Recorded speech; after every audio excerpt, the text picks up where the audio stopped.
ভালো ভালো খাবার বাবা আর মেয়ে খায়। আমাদের বাড়ির কাজের লোককে ভাত মাখিয়ে দিচ্ছে মা।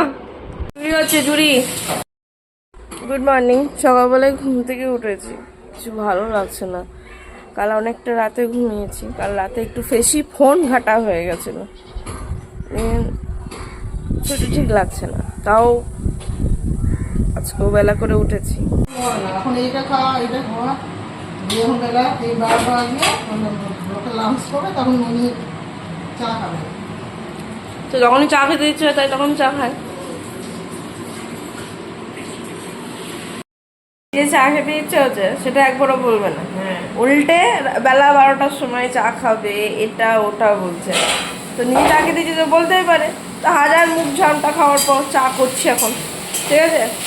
হাজার মুখ ঝামটা দিচ্ছে, মুখ ঝামটা নিয়ে ছাড়া কী বলবো, মুখ ঝামটা দিচ্ছে যে এখন চা করে দিতে হবে। নিজে চা খেতে ইচ্ছে হচ্ছে সেটা বলতে হবে যে চা কর, চা খাবো না। মুখ ঝামটা নিয়ে দেবে, এমনভাবে বলবে তোমাকে বুঝে নিতে হবে সে চা খাবে। এই যে চা চলছে, তো আদা দিয়ে চা করলাম। ওই যে বললাম না সকাল সকাল আজকে ভালো লাগছে না, কেমন একটা লাগছে। তো আদা দিয়ে চাটাকে ভালো ফুটতে দিলাম। আর এখানে দুধটাকে গুলে রেখেছি, আমুল স্প্রে, তো ওটাকে গুলে এখন দেবো। চলো। মাস্টার শেফ অফ ইন্ডিয়া, উনি ডালে টমেটো দেবে কি না দেবে কিছু খুঁজে পাচ্ছে না। ভাবনা চিন্তা চলছে কি করবে, যে ফাইনালি বললো না টমেটোটা দিই, টমেটো দেওয়া হলো। এই যে আমাদের বাড়িতে কাজ করতে এসেছে মুড়ি নিয়ে, মুড়ি আর শাক দেবো, আর কিছু দিতে পারবো না। শাক দিয়ে কেউ মুড়ি খায়? এই নিয়ে আমাদের বাড়িতে এই যে কাজের লোকটা এসছে, এ মুড়ি খায় শাক দিয়ে। শাক ছাড়া কি শাক দিয়ে মুড়ি খায়? বাড়িতে শাক হলেই শাক দিয়ে মুড়ি। কেউ খাও?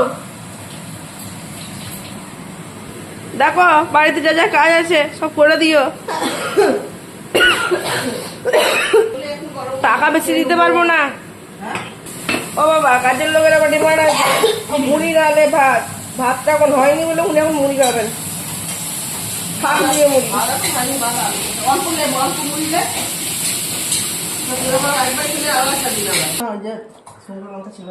আজকাল কাজের মাসিকেও মুড়ি মাখিয়ে দিতে হচ্ছে, হবে?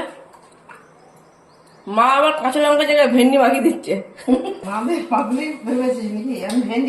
না না, মা আবার লঙ্কা জায়গায় ভেন্ডি মাখিয়ে দিচ্ছে, সরি হ্যাঁ ভেন্ডি মাখিয়ে দিচ্ছে।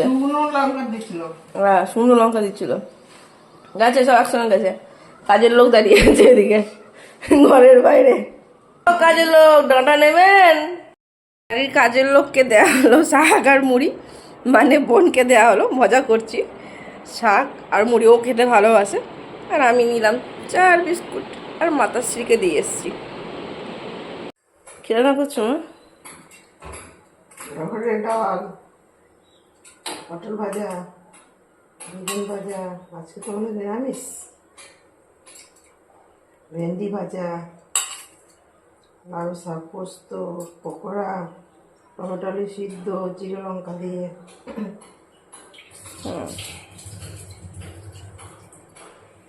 আর টমেটো চাটনি করবো নাকি?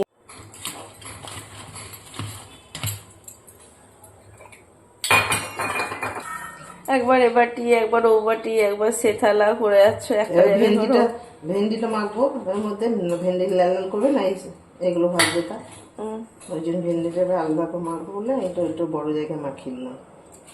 আগে পটল রেডি হয়ে গেছি, এবার লাঞ্চ করবো। স্নান করে নিয়েছি, ফ্রেশ হয়ে গেছি।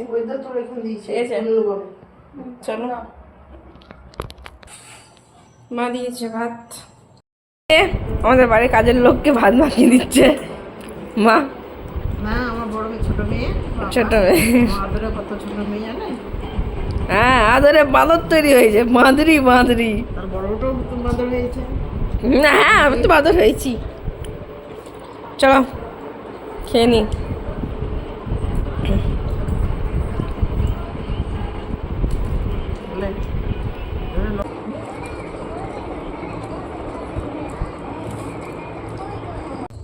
আমি কেন জানি না, আমার মানে এই উপরের লেয়ারটা তুলে গেলে আমার দারুণ লাগে। মনে হয় যেন এটা বেশি টেস্টি।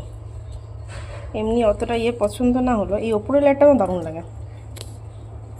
চলো, দই নেওয়া কমপ্লিট, এবার শুরু হবে পেট পুজো।